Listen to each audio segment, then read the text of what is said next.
നാട്ടിലെ ഓരോ പിറന്നാളും ഈ വായനശാലയ്ക്ക് ആഘോഷമാണ്. ഓരോ പിറന്നാൾ ദിവസവും ഈ അക്ഷര കേന്ദ്രത്തിലേക്ക് പുതിയൊരു പുസ്തകം വന്നെത്തും.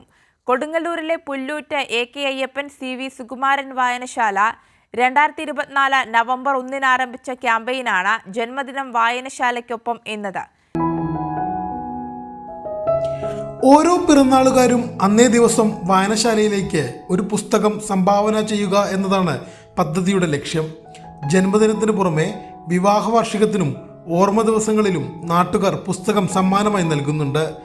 ക്യാമ്പയിൻ 142 ദിവസം പിന്നിടുമ്പോൾ മാതൃകാപരമായ ഈ പദ്ധതിയിലൂടെ 368 ജന്മദിനങ്ങളും 30 വിവാഹ വാർഷികങ്ങളും 13 ഓർമ്മദിനങ്ങളിലും വായനശാല പങ്കാളിയായി കഴിഞ്ഞു. ഇത്തരത്തിൽ 1400-ലധികം പുസ്തകങ്ങളാണ് വായനശാലയ്ക്ക് ലഭിച്ചത്. 2017 പ്രവർത്തനം ആരംഭിച്ച വായനശാല 8 വർഷം പൂർത്തിയാക്കുന്ന വേളയിൽ പുസ്തകങ്ങളുടെ എണ്ണം വർദ്ധിപ്പിക്കാനായാണ് ക്യാമ്പയിൻ ആരംഭിച്ചത്.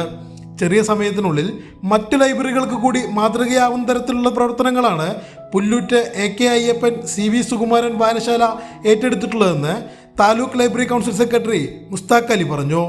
2017 AK അയ്യപ്പൻ CV സുകുമാരൻ വായനശാല പിറവിയെടുക്കുന്നത്.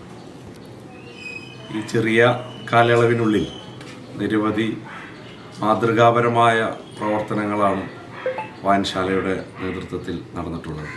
പ്രതിദിനം ശരാശരി 10 പുസ്തകമെങ്കിലും എത്താത്ത ദിനങ്ങളില്ല എന്നുള്ളതാണ് ഈ ക്യാമ്പയിൻ്റെ ഏറ്റവും വലിയ പ്രത്യേകത. ഓരോരുത്തരും അവരുടെ ജന്മദിനം ആഘോഷിക്കുമ്പോൾ, വിവാഹ വാർഷികങ്ങൾ ആഘോഷിക്കുമ്പോൾ, പ്രിയപ്പെട്ടവരുടെ ഓർമ്മദിനം ആചരിക്കുമ്പോൾ എല്ലാം ഇവിടേക്ക് പുസ്തകങ്ങൾ സമ്മാനിക്കുകയാണ്. ഒരുപക്ഷെ സംസ്ഥാനത്തെ മുഴുവൻ ലൈബ്രറികൾക്കും പുസ്തക സമാഹരണത്തിന് വേണ്ടിയുള്ള ഒരു മാതൃകയായി ഇത് മാറിക്കൊണ്ടിരിക്കുകയാണ്. 421 അംഗങ്ങളും 10,688 പുസ്തകങ്ങളുമുള്ള വായനശാല 2025 ഡിസംബർ 31 500 അംഗങ്ങളെയും 12,000 പുസ്തകങ്ങളുമാണ് ലക്ഷ്യമിടുന്നത്. നന്ദു അഗസ്റ്റിൻ പ്രസിഡന്റും MV രേണുക സെക്രട്ടറിയുമായിട്ടുള്ള ഭരണസമിതിയാണ് വായനശാലയെ നയിക്കുന്നത്. കൈരളി ന്യൂസ്, തൃശൂർ.